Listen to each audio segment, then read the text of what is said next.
Start हो गया। Hello students, आज मैं आपको इकोनॉमिक ऑर्डर क्वांटिटी के बारे में बताने जा रहा हूँ। EOQ। ये क्वेश्चन आपके बीकॉम पास में 7 मार्क्स का या 8 मार्क्स का आएगा। सबसे इजी क्वेश्चन है ये EOQ। EOQ का फॉर्मूला पहले मैं यहाँ लिख रहा हूँ, फिर मैं आपको इसके बारे में बताऊँगा। EOQ इज इक्वल टू होता है 2AO एंड CS। अब मैं आपको बता रहा हूँ A का मतलब क्या है, O का, और CS का मतलब क्या रहेगा। A का मतलब रहेगा एनुअल डिमांड।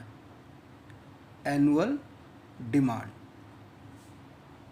जितनी भी मैन्युफैक्चरिंग फर्म्स होती हैं तो वो मैन्युफैक्चर करते वक्त ये पता लगाना चाहती, उनको सबको पता ही होता है कि भाई एनुअल डिमांड कितनी रहेगी। अब देखो दो तरीके का होता है एनुअल डिमांड में। क्या होता है, या जो एनुअल डिमांड है वो रॉ मटेरियल की भी हो सकती है और बनी बनाई यूनिट्स की भी हो सकती है।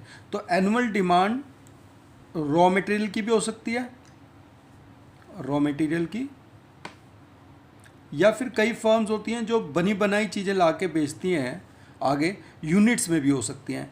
It may be in raw material and units. Raw material में भी हो सकती है एनुअल डिमांड। अब एनुअल डिमांड क्या है, पूरे ईयर की क्या डिमांड है, पूरा ईयर में उसे कितना चाहिए रॉ मटेरियल। अगर मंथली दे रखा हो तो बेटा 12 से मल्टीप्लाई कर देना, एनुअल बन जाएगा। क्वार्टरली दे रखे है डिमांड तो बेटा मल्टीप्लाई 4 से कर दो। अगर वीकली डिमांड दे रखी है तो 52 से, मतलब ईयरली डिमांड पे जाना है, एनुअल डिमांड पे जाना है। अब ओ का क्या मीनिंग है बेटा, ओ का मतलब है ordering cost. Ordering cost, ordering cost बेटा पर, जैसे हम एक ऑर्डर देते हैं तो ऑर्डर देने पर भी तो कॉस्ट आती होगी ना, 5 रुपये 10 रुपये एक ऑर्डर की कॉस्ट। तो क्वेश्चन में लिखी हुई होगी ऑर्डरिंग कॉस्ट क्या है, एक ऑर्डर की क्या कॉस्ट है, तो वो ऑर्डरिंग कॉस्ट होगी। अब ये जो CS मैंने लिखा हुआ है ये स्टोरेज कॉस्ट है बेटा। SC भी कह देते हैं, कहीं CS भी कह देते हैं, तो कैरिंग कॉस्ट भी कह देते हैं। तो इसको हम कैरिंग या स्टोरेज कॉस्ट भी कह सकते हैं, स्टोरेज कॉस्ट या कैरिंग कॉस्ट। ठीक है, चाहे तुम बेटा स्टोरेज बोल लो या कैरिंग कॉस्ट बोल दो, लेकिन ये स्टोरेज कॉस्ट ऑफ 1 यूनिट रहेगी या 1 kg ऑफ रॉ मटेरियल, यानी किसी भी 1 यूनिट में रहेगा। स्टोरेज कॉस्ट ऑफ 1 यूनिट, एक यूनिट की स्टोरेज कॉस्ट फॉर 1 ईयर, 1 साल तक अगर हम उसको स्टोर करते हैं तो उसकी कॉस्ट को स्टोरेज कॉस्ट कहेंगे, एक यूनिट को स्टोर करने की।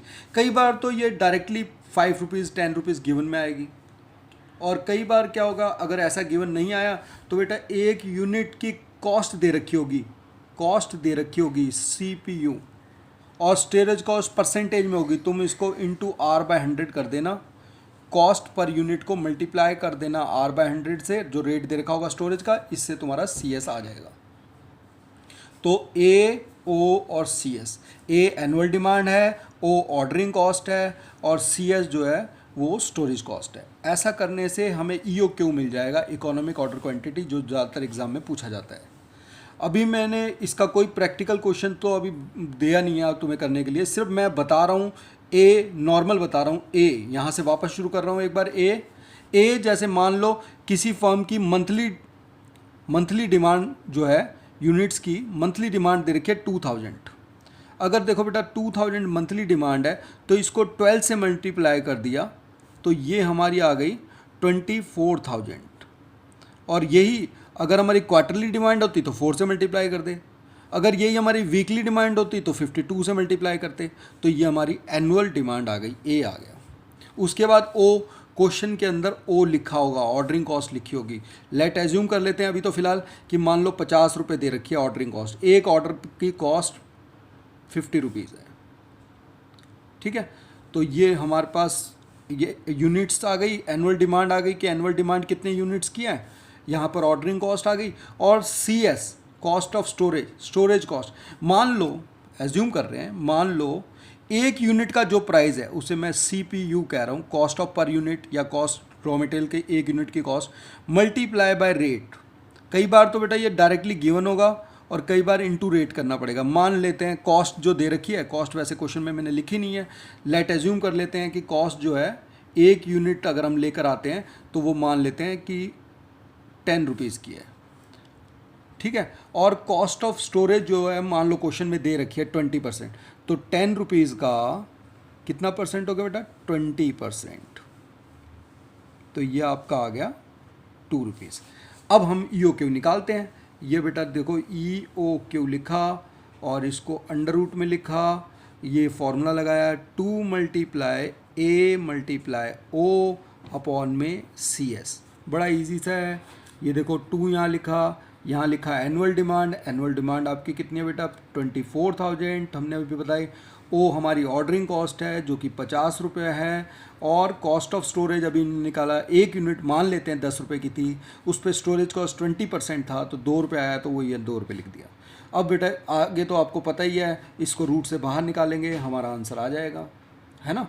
2 से 2 डिवाइड हो रहा है, इनको मल्टीप्लाई करके रूट से बाहर निकाल देंगे तो हमारी EOQ आ जाएगा, economic order quantity. Economic order quantity का मतलब हो गया कि जो भी यूनिट्स ये आई हैं उसको हम इस तरीके से मंगाएंगे, ठीक है। अच्छा, अब ये तो क्योंकि अभी यहाँ पर हमने इसको पूरा नहीं किया है तो आप ये पूरा सॉल्व करेंगे।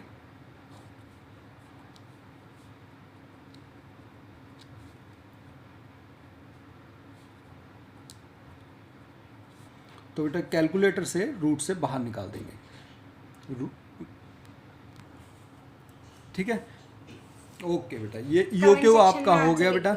ये बेटा EOQ हो गया आपका, जो भी रूट से बाहर निकालोगे वो EOQ आ जाएगा। इसके बाद एक और चीज़ मैं आपको यहाँ पे बेटा बता रहा हूँ, इसके बाद नंबर ऑफ ऑर्डर निकालने पड़ेंगे। Number of order,